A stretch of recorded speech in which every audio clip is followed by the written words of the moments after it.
I'd like to welcome all of you. Obviously, my slide is a week late, but it's too cute to pass up when I saw the monkey in the sandy suit. I just decided that I had to put him up there. I don't know if you're like me when you study the Bible or not. Probably not. We all do it differently, I'm sure.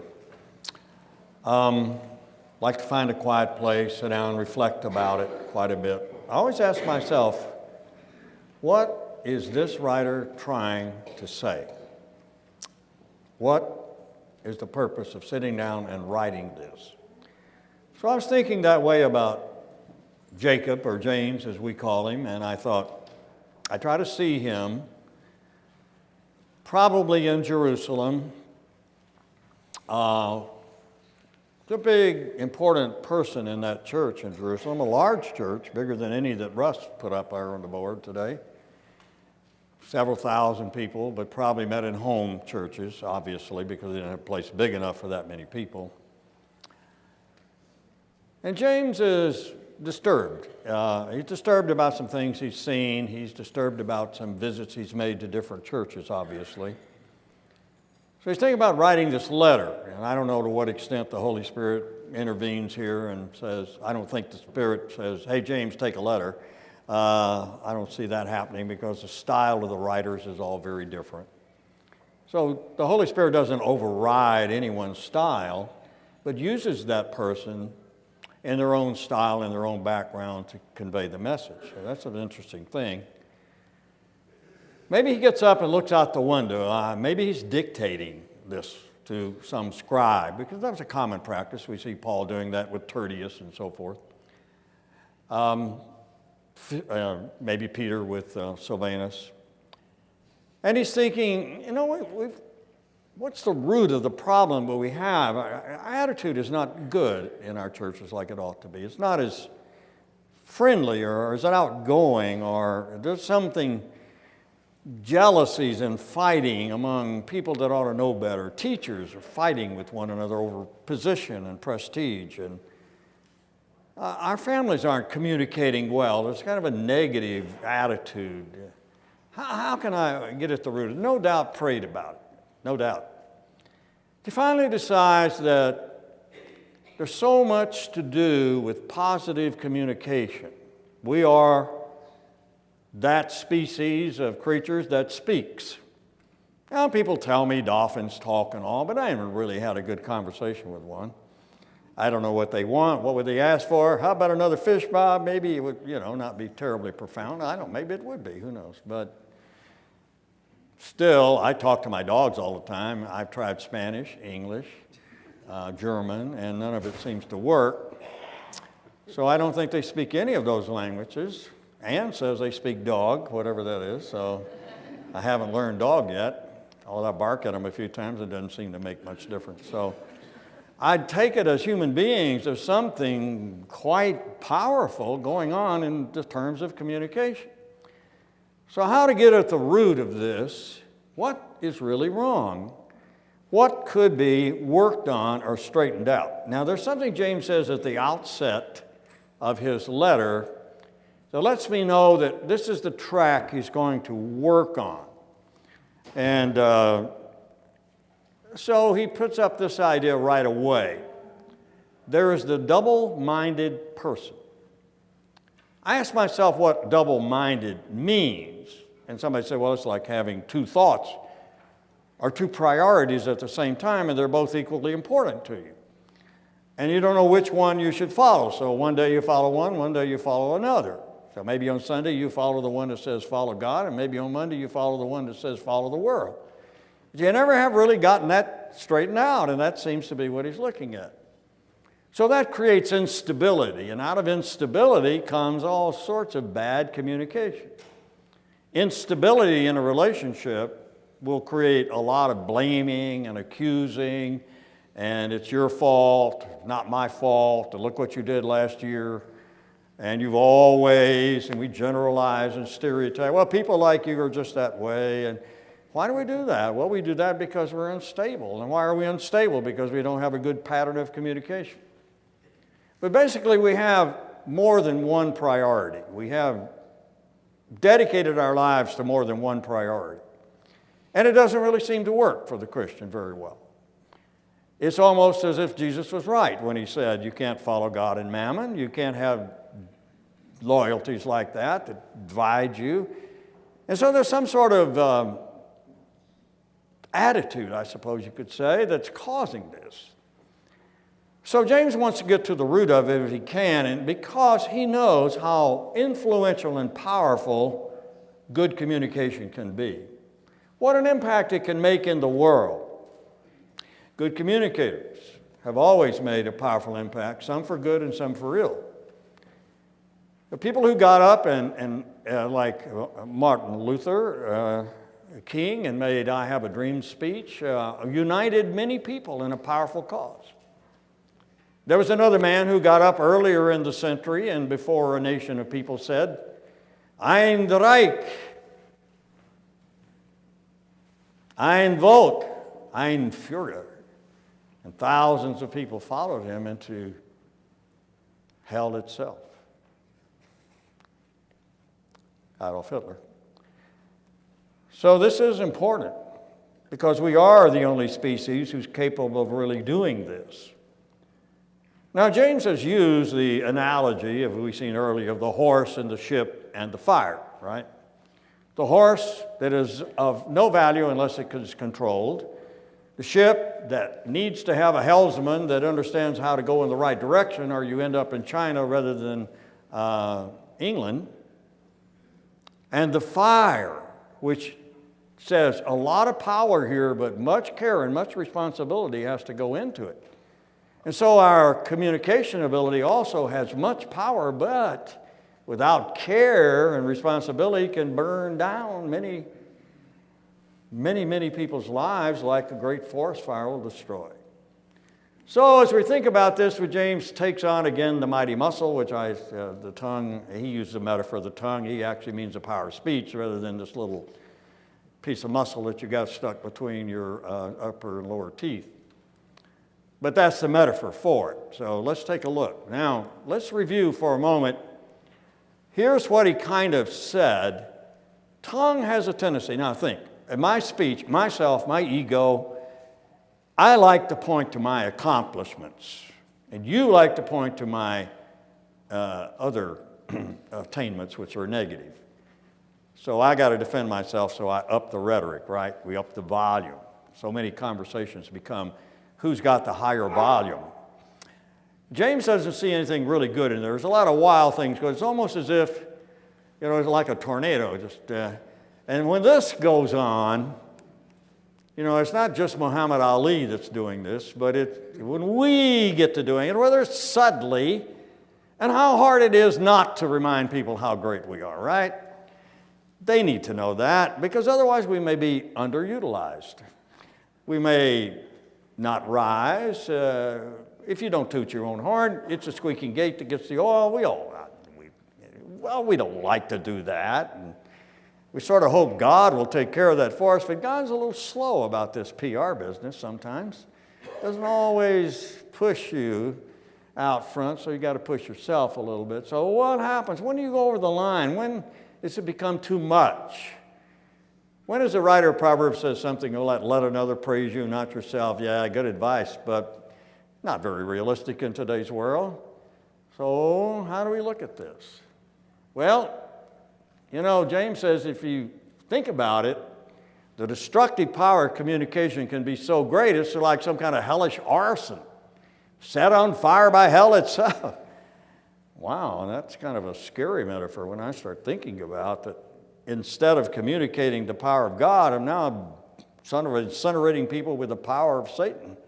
The last thing I ever wanted to do, and the last thing any of you ever wanted to do. So we don't want to change our blessings into curses, and yet it seems to be happening sometimes. It's happening here, and James is frightened by it, I think, and disturbed by it deeply. And he wants to help. Doesn't want to just chew people out. So you remember I put up 3 stoplights last week. You don't want power without control. That's the horse. You don't want to be useful like a ship and have absolutely no direction and deliver all the goods to the wrong place. And you don't want to be beneficial to like fire. You cannot imagine a world or a life without the power of fire. None of your heat would work, your car wouldn't run, on and on it goes. And I'm not into thermodynamics, some of you may be, but I know this, it's got great power, but boy, it's terrible. And just the other day, one of our neighbors lost a home up there in Glen Oaks, 6 people. 2 pets didn't make it out, the people did. Terrible things, fire.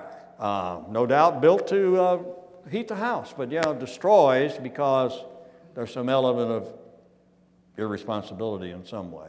Happens. Now, I mentioned this, and I just want to do this by way of renew that what James is aiming for are these goals, I think. We should inspire enthusiasm as teachers. People should be encouraged, not discouraged. The only way we're ever going to have any trust from anyone is by really caring about them. So it can't be just artificial. I think that's what Russ is trying to say today. We need to learn how to care. It's not easy. And we want to do better for the world. And then there's some other idea that we only desire, we're never incompetent. But these are hard things because it's important to me to feel like I'm making a difference. But when it gets over into I'm making more of a difference than you, then I'm into this comparative religion, and comparative religion is always destructive. So, let's take a look at where James goes next with this. And making it look more like Scripture, we add a scroll, okay? Now, here's an interesting idea. I suspect he's saying people brag. Boy, look what we human beings can do. Well, we'll take every kind of bird, wild beast, even snakes. You see snake charmers, I assume. Creatures of the sea and are able to tame, and we can tame them. And he says, yeah, very good, but no human being. Let me tell you about a little monster that nobody's managed to tame yet, and that's called the tongue. It's unstable, and it deals out poison like you wouldn't believe, more than any snake. Oh, okay, well, I want to take a look at that. And we rightly say, now whether the animals like this or not, I don't know, but we do a pretty good job. Now you go all the way back to Byzantine Empire, and here's a mosaic that dates over 1,000 years ago, and it shows a man trying to feed his donkey, and I'm gathering the donkey, it isn't Purina or something, and the donkey doesn't care for it. So, remember the commercial where your cat won't eat certain kind of cat food because, remember Morris the cat, Amy? Oh, I'm the only one here who remembers Morris the cat? Good grief. Well, anyway, he was a very particular cat. He's a cat. He said, yeah, you want to comment? Oh, you remember Morris? Oh, good. You're awfully young for that. Okay. And the idea of the cat, you see, he was simply very picky. And well, you're a picky donkey. So we've had a lot of experience working with animals. Of course, they got a lot out of donkeys back then. Donkeys were kind of principal workforce back then. So I thought that was interesting. Now, they can do things we can't even do. I don't even try this. Don't throw a Frisbee my way and expect me to jump up. That dog really looks like he's up in the air, but I think it's the camera angle, but you got to admit, it's pretty good. Not many of us can do that. So you train animals to do some fabulous things. Now, this I can't do either. You may have seen this video. This is a still from that video of the bulldog. I don't know if there's any other bulldog out there that are doing rollers. It's a lot better than biting you or something, I think, if you train your dog to do this. But it's amazing what you can train. I love the little Jack Russell that appeared on Jay Leno that breaks all the balloons. Anybody remember that? And in a certain time period, and if he does, they'll probably have it. No, he's going to get fired, isn't he? But they always do it for the Super Bowl to see who the winner is going to be. I'm sure you all remember that, right? Or, well, these things I can do, okay? But animals can do a lot of things. Obviously, I can ride a tricycle, and I don't play soccer very well, but whatever. Some things don't even deserve comment. What does this mean?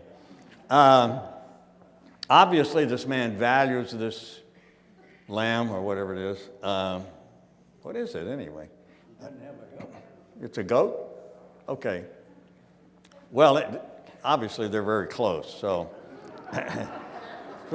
we've had, and we rightly say, look, we human beings are able to control other species so well. Well, then James is saying, well, why can't you control the way you talk to people? You can't, it's not my fault. What do I hear? It's not my fault. This is who I am. You just got to know this is who I am. Oh, really?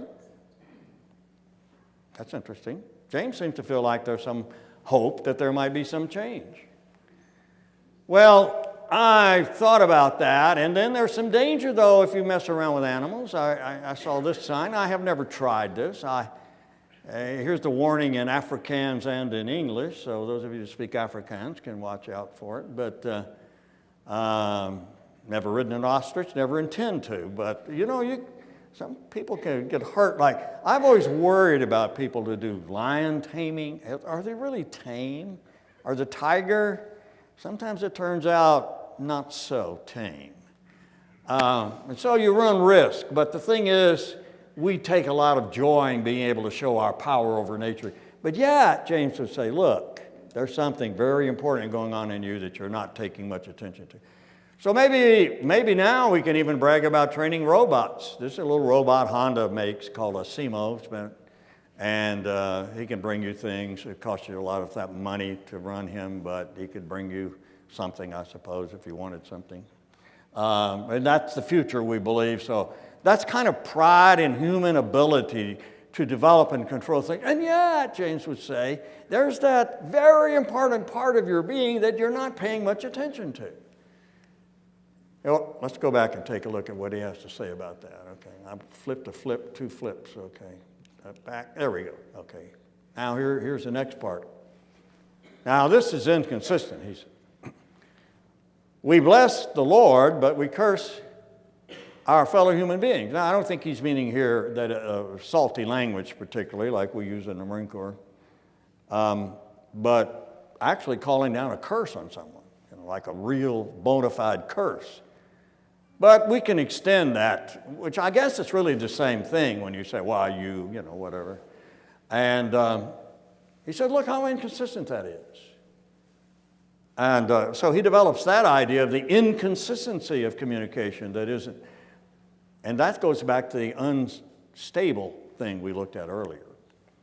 So inconsistent. Now, an inconsistent means we say to somebody, look, take a chance, take a swig out of my communication. Maybe you'll be blessed, maybe you'll be cursed. We don't know what's in the elixir. But James says, really, if your attitude is mixed, and one day you might bless somebody, the next day curse them, what you're really doing is poisoning the relationship. It's poison. Because your very uncertainty leads people to do things like, well, I wonder what kind of mood mom's in today. And mom's controlling the family with her moods because it works. Why not? Wonder what kind of mood, your dad, when he's in a mood, there's not anything you can do about it. Well, why not? Why is dad using his mood to control people? Because dad knows with this little mixed bottle of blessing and curses here, keep everybody on edge and they want to get on his good side. But what dad's doing is poisoning the relationship. And poisonous relationships it's skipping a little bit today. It's a little, James uses an illustration here of a fountain that you go to that he says, no fountain produces two streams of water like this one does, one salty and one sweet. It doesn't, by the way, but for my illustration it does, okay? So it's like if you pick the left stream, you'll get salty water, and if you pick the right stream, you'll get good, pure, sweet water. Okay. Now he says that doesn't happen in nature, so why should it happen in people? Why am I unpredictable like this? Well, James says it goes back to the fact that you have too many priorities in your life. And one of them, you have a priority for God, but it's not always the most important priority. And it's because you have this other priority or priorities that you need to follow that have to do with your ego and have to do with the world and your advancement and your achievements and your ego. That's why your communication becomes kind of poisonous or becomes unpredictable. You just don't know what you're going to get. Now, my thinking is, let's see, I want to go back one more slide here for some reason. I don't know why. Yeah, that's the one I want. This is called Burton's Bubbler. They're in Portland, Oregon. There are 4 fountains, and 4 people at once could drink out of them, which the value of which I'm not sure, but still, at least a couple can drink together. Now, when you go to one of these things, you expect to get a good drink of water. Obviously, you don't want a shocking surprise, and you expect that. Well, now, when we go normally to someone, particularly in a church setting, we expect something positive or something encouraging from them. But if we don't get that, or they're inconsistent, or worse, the water looks good, but it's poisonous, then we're in the same position. It's got the jumps today, friends. I think I got a hyperactive battery, okay.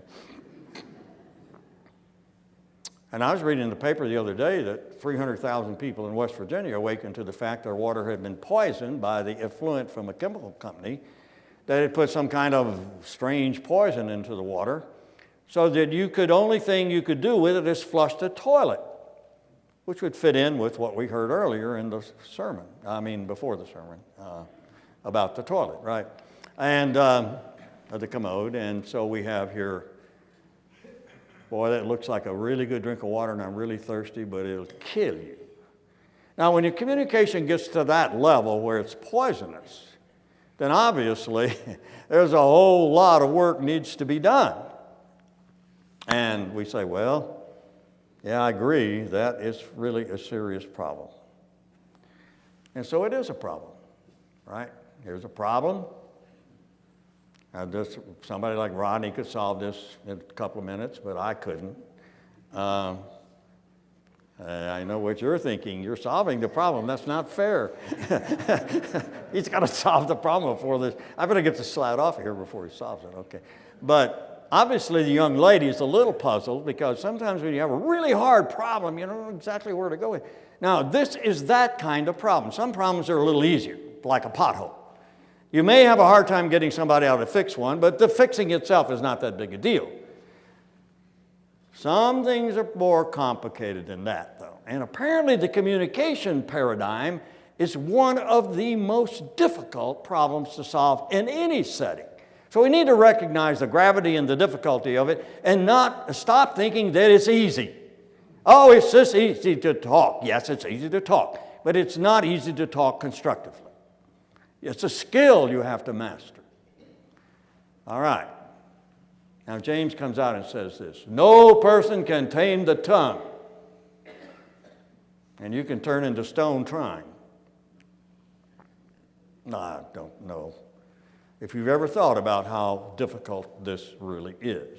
So James comes right and says, no person can tame the tongue. You talk about impossible task, that's one. So where do we go from here? Well, people are going to this is what happens.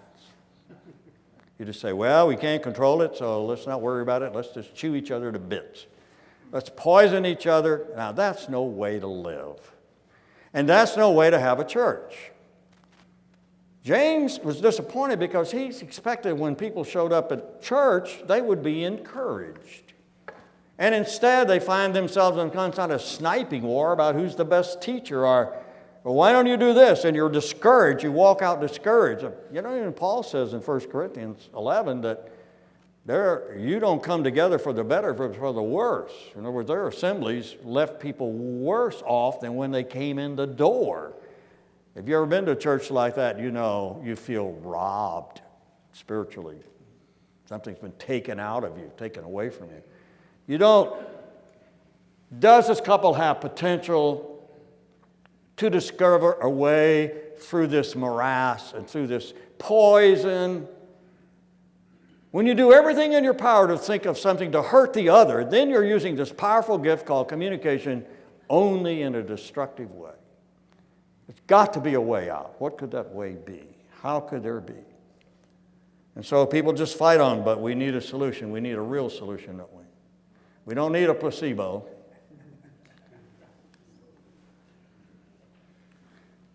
The Latin word placebo means I want to please, I believe, something like that. It's a Latin word. It means I want to please. And it evolved at a certain point when a doctor really did, in the Middle Ages, didn't know what to do. So he wanted to make the person feel better or please them, so he gave them, take this, you'll feel better. And then they applied the Latin term placebo. Well, whatever, that's where it all comes from, just in case you're interested. But a real something, we can't just, in the Marine Corps, you'd walk in, you'd be holding your arm. It would be detached from your body, and the corpsman would often say, take 2 APCs and come back in the morning. That doesn't work in this case. This takes some work. It just won't happen. It's always very disturbing to me when people who do not know how to communicate and speak the language of love think that it's the other person's fault, and they don't need any help at all because talking is so natural. And that is a very serious admission of ignorance. Now, if no man can tame the tongue, then obviously only God can, right? If no man can, if no person can, only God can. I think that's what James is getting at. And it's a little bit like AA, I suppose. They discovered that in the Bible, did you? If you look at it. By the power of God, I can learn to reorder my communication mindset and attitude to the point where it now becomes constructive. And all of those things that tore it down, are dealt with. But only God can do that. Only God can give me the power to do that. I don't have that power. And so I kind of like with Bob the Builder here, it's about time that we started being a little more constructive. And the way that we get there, I think, is by recognizing this is a very serious problem, not only in personal lives, but in churches, corporations, over and over again. And there's a factor that you study in corporate communications called communication climate. And communication climate is bad, then there is no real good communication anywhere in the organization, and the organization is destined to fail. It's the same way in church.